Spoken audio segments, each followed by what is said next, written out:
welcome back. Preserving music of the ghettos and Holocaust in China, Vietnam, Thailand, and other East Asian countries. Why is this music so relevant in the Far East? Joining us live is composer and pianist Dr. Amit Weiner. Hello and welcome to the show. Hi, how are you? It is very, very interesting. And you know, first of all, what got you involved in, you know, the music of yesteryear? Is this something that's always just, you know, spoken to on a deep level? Yeah, so I'm a musician, I'm a composer and a pianist myself, and I'm a third generation of a Holocaust survivor. My grandfather, he's Israel Weiner. His entire family were murdered in the Holocaust. Not a single member of his family survived. And for many, many years, the Holocaust was a very important theme in our home. I have a bookshelf all dedicated to the Holocaust.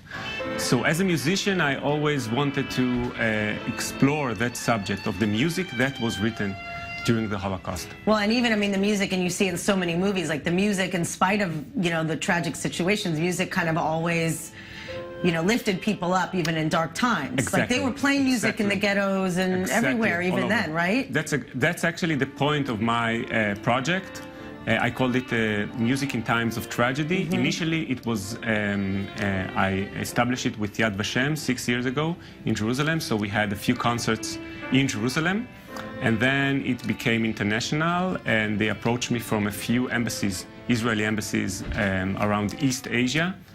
And one of the mottos that I always like to say in the beginning of the concert is, how is it even possible that music was written? Exactly as you said.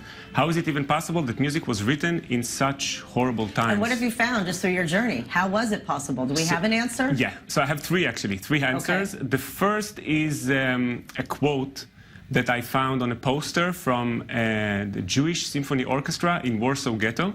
And they wrote on that poster, "Music is more important than bread, especially at times when it is not needed at all."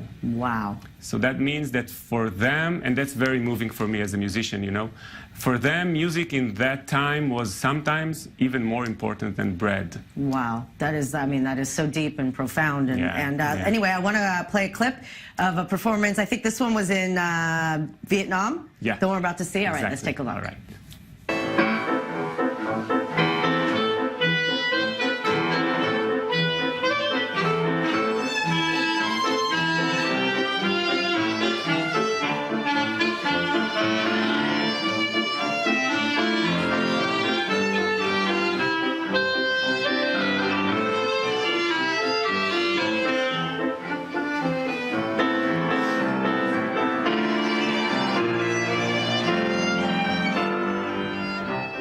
I love this. So what have you found is the reason that, you know, that musicians in all these countries are so curious about this music? So this was from Vietnam, from Hanoi, Vietnam. It was an arrangement of a song by the Polish composer Mordechai Gebirtig, the Jewish Polish composer who was murdered in the Holocaust.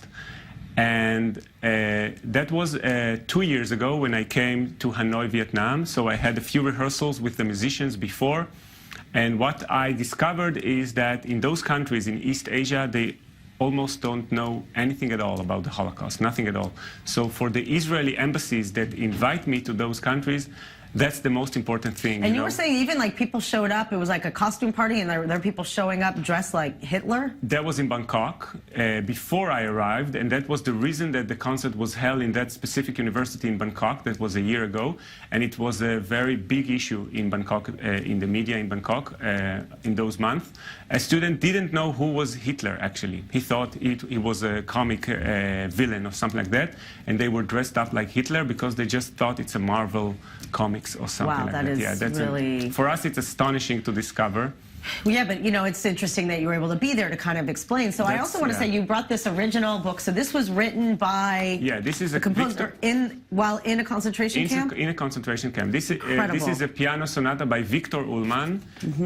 Victor Ullmann, he was a prisoner inside the Theresienstadt concentration camp in Czechoslovakia, and he wrote a lot of pieces, actually. This is only one of them, and you can see on the score over there, 27 June 1943, Theresienstadt. This was written inside the dungeon of the Theresienstadt concentration camp. So how do we camp. know about how were they able to, I mean, I understand maybe writing music, but did they play, I mean, is there evidence that musical instruments were so there are remarkable stories, specifically in Theresienstadt, because it was a specific a kind of concentration camp, there was a lot of cultural and musical activity.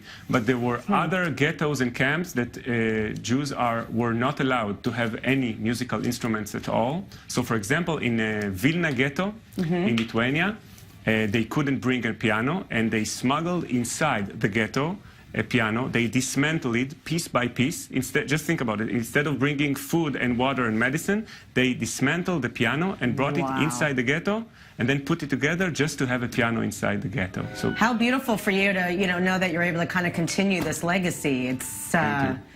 It's very profound. I mean, is this all like? Do you only focus on this kind of music in your career, in your profession? No, I'm a composer. I teach at the Jerusalem Academy of Music. I travel a lot to the U.S. also as a composer of my own music. But this is one of the missions. This is your legacy. This is one of the missions that I have in every year that I'm traveling to East Asia. It's really very amazing. moving to me. Amazing work. Keep it up.